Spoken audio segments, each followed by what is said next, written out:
नमस्कार, स्वागत है आपका आईपीओ कॉर्नर में। आपके साथ मैं हूं अभिषेक सत्यव्रतम और आज जिस आईपीओ की हर तरफ चर्चा है वो है ओला इलेक्ट्रिक का। जहां इलेक्ट्रिक टू व्हीलर बनाने वाली ये कंपनी है। आईपीओ को लेकर काफी चर्चाएं हैं, साइज भी ठीक ठाक है। इलेक्ट्रिक व्हीकल को लेकर सरकार का पुश है। ओला उसमें मार्केट लीडर है। बाइक की अगर बात करें 35% के आसपास मार्केट शेयर इनका है। तो क्या आपको इस आईपीओ में पैसे लगाने हैं या चूंकि ये कंपनी लगातार घाटा पोस्ट कर रही है, क्या वो चिंता की बात है? तो घाटे को देखें या हम ग्रोथ को देखें और भविष्य को देखें और इसमें पैसे लगाएं? ये तमाम सवाल आपके मन में उठ रहे होंगे कि आखिर ओला को हम देखें कैसे, किस निगाह से देखें और क्या स्ट्रेटजी बनाएं। तो आपकी हम राह आसान कर देते हैं। दो एक्सपर्ट्स, आज एक नहीं दो एक्सपर्ट हैं, क्योंकि आईपीओ बड़ा है और काफी ज्यादा इस पर चर्चाएं हो रही हैं। तो हमारे साथ हेम सिक्योरिटी की आस्था जैन तो है ही, साथ ही जोजित फाइनेंशियल के गौरांग शाह भी हमारे साथ जुड़ गए हैं इस खास चर्चा में। गौरांग सर और आस्था जी, आप दोनों का बहुत शुक्रिया, स्वागत है 18 स्वदेश पर। शुरुआत गौरांग आपसे करेंगे। चर्चा काफी ज्यादा है, बहुत सारे लोग ये भी कह रहे हैं कि कहीं ऐसा ना हो कि ये दूसरा पेटीएम बन जाए, जो हश्र पेटीएम का हुआ था लिस्टिंग पे। आप सर, कोई आपसे पूछ रहा है आईपीओ को लेकर ओला इलेक्ट्रिक के बारे में, तो आपके विचार क्या बन रहे हैं और राय क्या दे रहे हैं? जो आपसे के पैसे लगा दे या क्या करें? बहुत बहुत धन्यवाद अभिषेक, इस मंच पर आमंत्रित करने के लिए। सभी को प्रणाम और शुभ प्रभात हमारे तरफ से।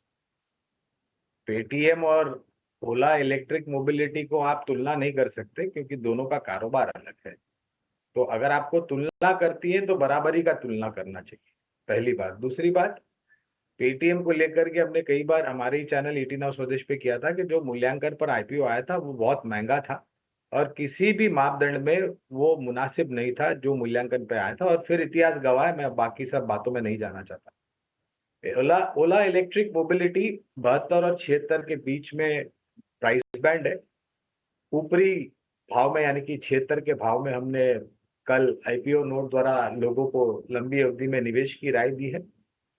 उभरती हुई कंपनी है ये, 2017 में स्थापित हुई थी और उसके पश्चात E2W में यानी कि इलेक्ट्रिक टू व्हीलर्स में इसका करीबन 35% मार्केट शेयर है। पिछले वित्तीय वर्ष की अगर मैं बात करूं, मैनेजमेंट की बातें और कारोबार को लेकर के जो विस्तार योजना है उस पर ध्यान दे रहे थे हम। तो आने वाले समय में करीबन 4 इलेक्ट्रिक मोटरसाइकिल्स लॉन्च करने की इनकी रणनीति है अपने कारोबार को आगे बढ़ाने के लिए। और इलेक्ट्रिक टू व्हीलर स्कूटर्स की जहां तक बात है, वहां पर काफी सारे मॉडल्स एज अ प्रोडक्ट इनके पास है।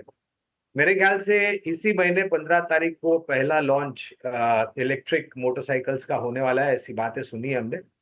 दूसरी तरफ प्रोडक्ट जो है इनका, उसको और आकर्षित बनाने के लिए खुद की एक जिगा बैटरी पर भी कामकाज कर रहे हैं।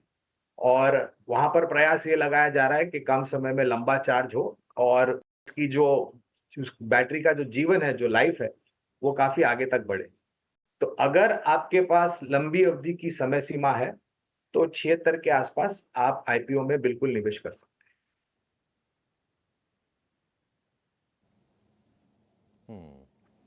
ठीक है, लंबी अवधि के लिए आप पैसे लगा सकते हैं।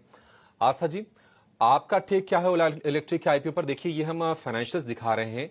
आय तो लगातार बढ़ी है, आय मल्टी फोल्ड बढ़ी है। इनफैक्ट अगर हम देखेंगे FY22 से अगर तुलना करेंगे तो 456 करोड़ से बढ़ के आय हो गई है 5,243 करोड़ रुपए। लेकिन घाटा एक हम देख रहे हैं कि चिंता बनी हुई है। 784 करोड़ से बढ़कर 1584 करोड़ रुपए का ये आंकड़ा है FY24 में, और नेट बेसिस पर, ऑपरेटिंग बेसिस पर दोनों में घाटा है। क्या यह चिंता की बात है या फिर मार्केट को देखें, सरकार के फोकस को देखें और ग्रोथ को ध्यान में रख के इसमें पैसे लगाएं? गुड मॉर्निंग अभिषेक। देखिए, मेरी सलाह तो सब्सक्राइब की है और डेफिनेटली घाटा है इस कंपनी में, लेकिन मैं यहाँ long term point of view से बात करती हूँ तो मुझे लगता है FY27 में प्रॉफिटेबल टर्न हो जाएगी ये कंपनी। और इसके पीछे के कुछ एक कारण है। जनरेशन 3 प्लेटफॉर्म लॉन्च हुआ है तो कॉस्ट रिडक्शन होगी। मोटरसाइकिल स्पेस में नए प्रोडक्ट्स लॉन्चेस कर रहे हैं, वहां से मदद मिलती हुई नजर आएगी। और मुझे लगता है कि फेम 3 पॉलिसी इंसेंटिव पे भी अगर हम नजर रखें तो वहां से भी एक फायदा होता हुआ नजर आएगा। वैल्यूएशन भी कंपनी ने थोड़ी ईज ऑफ कर दी है, क्योंकि पहले चर्चा बड़े वैल्यूएशन पे आने की हो रही थी। तो इन सभी के मद्देनज़र मुझे लगता है इसमें लगाना चाहिए। लिस्टिंग गेन की बात करें तो बहुत ही छोटे-मोटे लिस्टिंग गेन के लिए भी अगर लगाना हो तो लगा सकते हैं और बाकी लंबी अवधि का व्यू रखते हुए इसमें लगाने की सलाह हमारी तरफ से है।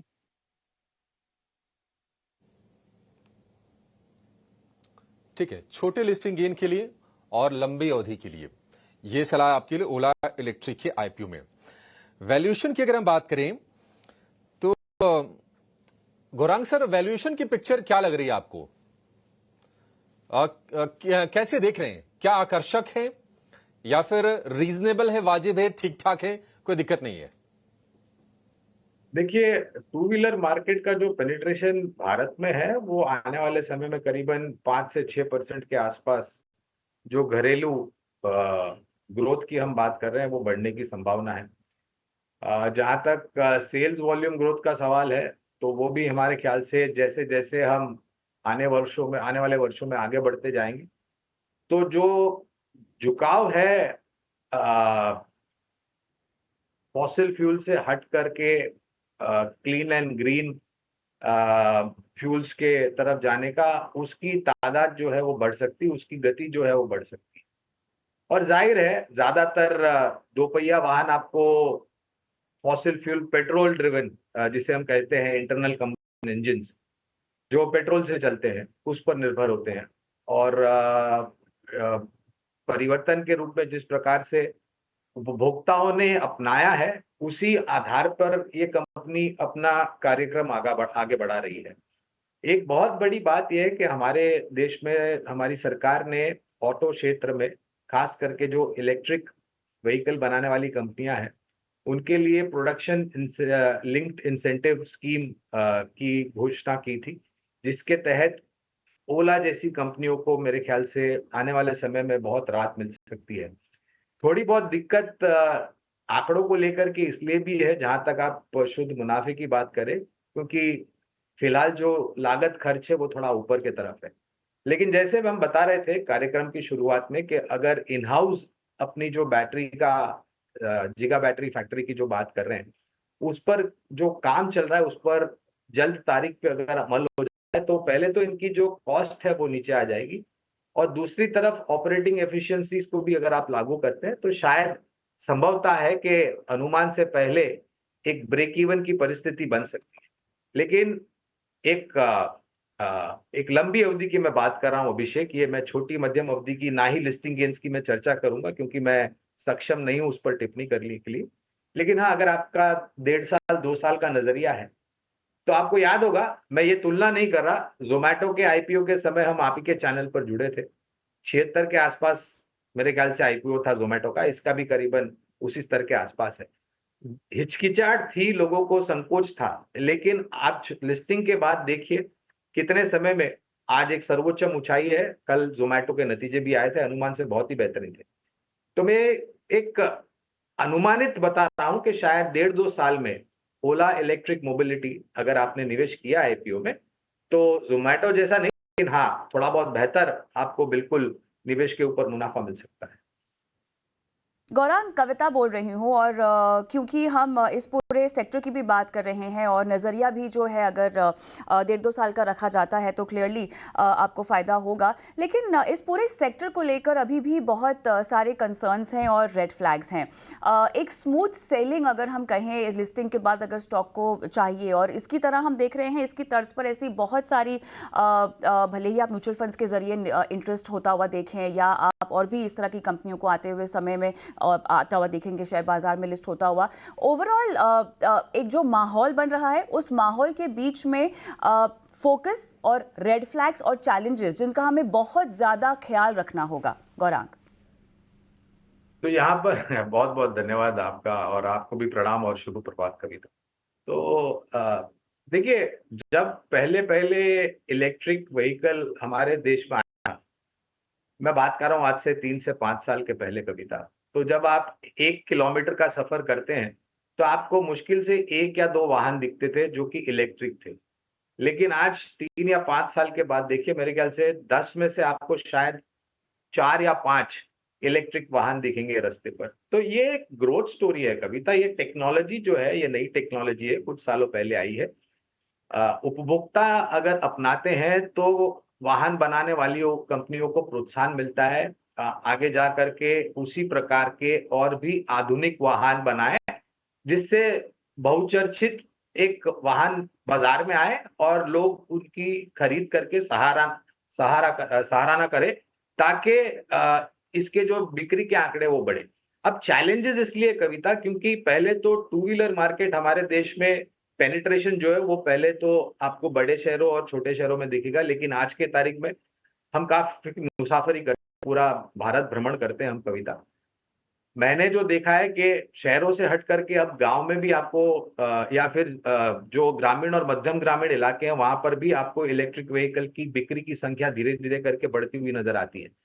अगर आप एक ऐसा प्रोडक्ट लेकर के आते हैं जो वैल्यू फॉर मनी हो, जहां पर स्केल ऑफ इकोनॉमिक्स में मेंटेनेंस को लेकर के ज्यादा दिक्कतें ना आए, और तीसरी और अहम बात टेक्नोलॉजी को लेकर के काफी बेहतरीन टेक्नोलॉजी हो, अगर ये पूरा मिश्रण का मैं समीकरण करता हूं तो मेरे ख्याल से इनोवेटिव यानी कि आधुनिक टेक्नोलॉजी को लाना बहुत जरूरी होगा, और इसके लिए आपको निरंतर प्रयास करने पड़ेंगे। कोई भी कारोबार आसान नहीं होता है कविता, खास करके जब आप automobile, two wheeler, electric vehicle की सेगमेंट में कामकाज करते हैं। जी ठीक है गौरांग, बहुत शुक्रिया आपका ये अपनी राय देने के लिए, बड़े विस्तार से आईपीओ को समझाने के लिए। ओला के आईपीओ में आपको हमारे दोनों एक्सपर्ट आस्था जैन और गौरांग शाह आपको सब्सक्राइब करने की सलाह दे रहे हैं। हो सकता है कि लिमिटेड गेन्स हो, सीमित गेन्स हो लिस्टिंग पर, लेकिन लंबी अवधि के लिए एक बढ़िया विकल्प आपके पास प्राइमरी मार्केट में आ गया है। बहुत शुक्रिया गौरांग आपका समय देने के लिए। लेकिन